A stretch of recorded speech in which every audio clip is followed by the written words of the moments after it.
नमस्कार बंधुरा आमी Sanchita Sanchita's essence recipes YouTube चैनेले आपनाके स्वागत। आज के आमरा देखाबो Navami special Kolkata style fish fry. এই শান্ত আড্ডাটা এই নবমীর সন্ধ্যাটা খুব ভালো করে হাতের মুঠোয় যেন ধরে রাখতে আমরা সবাই চাই, নবমীর নিশি যেন না পোহায়। তো এই শান্ত যে আড্ডা তা জমে যাবে এই রকম একটা সুন্দর ক্যালকাটা স্টাইল ফিশ ফ্রাইয়ের জন্য। চলুন আমরা দেখিয়ে দেব খুব সহজে বাড়িতেই আপনি কি করে তৈরি করবেন এত সুন্দর ফিশ ফ্রাই। তার সাথে এই চাটনির রেসিপিও কিন্তু থাকছে, আর অবশ্য করেই একটু স্যালাড তো থাকছেই। ভীষণ ভালো লাগবে, আর কোথা দিয়ে যে আপনার আড্ডাটা একেবারে চরমে পৌঁছে যাবে বুঝতেই পারবেন না। ভীষণ সুন্দর ইজি একটা রেসিপি, খুব তাড়াতাড়ি তৈরি হয়ে যাবে, শুধু লাগবে কিছু সামান্য উপকরণ। তো এই ফিশ ফ্রাইয়ের সহজ রেসিপির জন্য আমরা দেখব রেসিপিটা, আর অবশ্য করেই আপনার সন্ধ্যাটা হয়ে উঠবে একেবারে অন্য রকমের, অন্য দিনের থেকে অনেকখানি আলাদা। পুজোর সমস্ত আনন্দ, পুজোতে আমি অনেক রকমের মাছের রেসিপি, চিকেনের রেসিপি দিয়েছি, আজকে দিচ্ছি এই ফিশ ফ্রাই।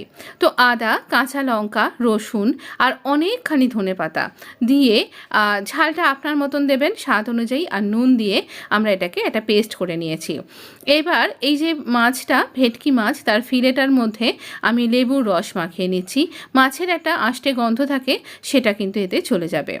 এবার এই মাছ লেবুর রস মাখিয়ে রেখে দেবার পর আমরা দিয়ে দিচ্ছি এখানে এই পেস্টটা। এই পেস্টটা আমরা পুরোটা দেব না, কিছুটা আমরা as a dip, as a chutney হিসাবেও কিন্তু ব্যবহার করব।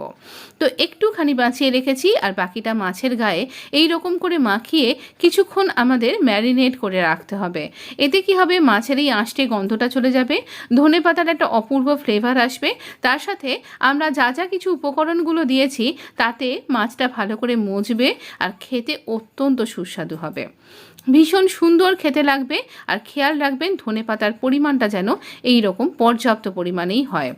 এবার ব্রেডকে আমরা জাস্ট মিক্সিতে টুকরো করে ঘুরিয়ে নিয়েছি কর্নফ্লাওয়ার আর ময়দা। আর এখানে এই ব্রেড ক্রাম্পের মধ্যে আমরা এখানে এই যে আমাদের মাছের ডিপটা, এখানেই আমরা একটা ডিপ তৈরি করছি ডিম দিয়ে।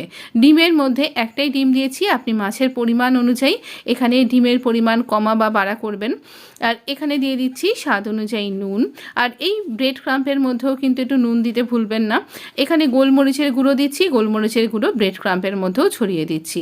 আর এখানে এই কর্নফ্লাওয়ার আর এই যে আমাদের ময়দার এটা মিশিয়ে নিলাম, এখানে নুনটা আর গোলমরিচটা মিশিয়ে নিলাম, এখানেও ডিমের সাথে এটাকে ভালো করে বিট করে নিচ্ছি নুন গোলমরিচকে। আজকে না আমি কোনো টেক্সট দিইনি, আমার মনে হয় আপনি সব কিছুই ভালোভাবে বুঝতে পারবেন, বাংলা ইংরাজি সবেতেই আমি বলছি। এবার আমরা মাছটাকে, ভেটকি ফিলেকে খুব ভালো করে কোট করব ময়দার মধ্যে, তারপরে ডিমের মধ্যে, তারপরে বাঁ হাত দিয়ে আমরা, মানে যে হাতে আপনি ডিমটা লাগাচ্ছেন তার অন্য হাতে আমরা কিন্তু ইউজ করছি আমাদের এই ব্রেড ক্রাম্ব দিয়ে ভালো করে চেপে চেপে একটা কোটিং করব। এবার আবার পর্যায়ক্রমে আমরা আবারও এই প্রসেসটাকে রিপিট করব। তো আর আপনি যদি ডবল কোট করতে না চান তাহলে কিন্তু এরকম সিঙ্গেলই কোট করতে পারেন। তো এবার দেখুন আমরা এটাকে এরকম ডিপ ফ্রাই না করে এই রকমভাবে স্যালো ফ্রাই করছি। তো আমাদের দুপিঠ এরকমভাবে ভাজা হয়ে গেছে, আবারও দিচ্ছি আরও একটা ব্যাচ। তো এই রকমভাবে আমাদের কিন্তু বেশ বড় বড় করে এরকম কোটিং করার জন্য, ডাবল কোট করবার জন্য ওই ভেটকির ফিলেগুলো সাইজ হয়ে দাঁড়িয়েছে ঠিক এই রকম এতটাই বড় বড়, আর যেগুলো খুবই ছোট ছিল সেগুলো ওই রকম ছোট হয়েছে। তো এটাকে একটুখানি লো টু মিডিয়াম এই রকম আঁচে ফ্রাই করুন। আর দেখতেই পাচ্ছেন আমি ডুবো তেলে কিন্তু ভাজছি না, পুজোয় না অনেক রকমের খাওয়া দাওয়া হয়ে যায়, তাই আপনি ইচ্ছা করলে ডিপ ফ্রাই করতেই পারেন, আমি স্যালো ফ্রাই করছি আপনার বা আমার হেলথের কথা মাথায় রেখে। এবার আমরা তেলটা ছড়িয়ে এবার আলাদা করে রাখছি। এখানে আপনি টিস্যু পেপার ইউজ করতে পারেন, টিস্যুর ওপরে রাখুন, এক্সট্রা তেলটা অ্যাবজর্ব করে নেবে। তো আমি ওপর থেকে এটাকে ট্যাপ ট্যাপ করে নিয়েছিলাম, আর এই রকম করে আমরা এখানে কিছুকে তুলে রাখছি। ভীষণ অনবদ্য স্বাদের, বাড়িতেই কিন্তু আপনি এরকমভাবে তৈরি করতে পারেন। আপনি হয়তো বিদেশে আছেন, কলকাতাকে খুবই মিস করছেন, তাহলে এই রেসিপিটা ফলো করলে চট করে কিন্তু তৈরি করতে পারবেন। বা মনে করুন আপনি ভারতেই রয়েছেন, অন্য প্রান্তে রয়েছেন যেখান থেকে কলকাতা অনেকখানি দূর, তো এই পুজোয় হয়তো আসা হয়ে ওঠেনি, আপনি মিস করছেন এই কলকাতা পাতার রেসিপি, তো আপনার জন্য এই রেসিপি অনবদ্য।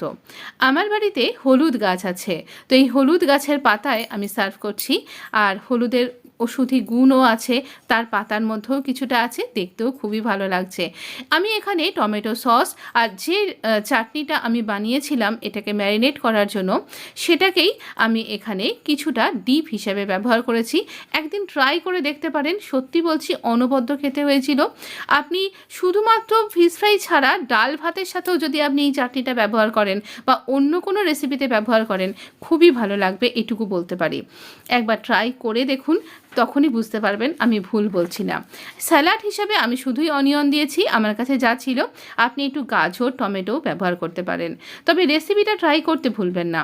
অনবদ্য স্বাদের Calcutta style fish fry recipe আপনার জন্য একদম তৈরি। নবমী নিশি একেবারে কি বলবো, জমে যাবে আপনার জন্য। ভালো থাকবেন, please subscribe my channel, support my channel.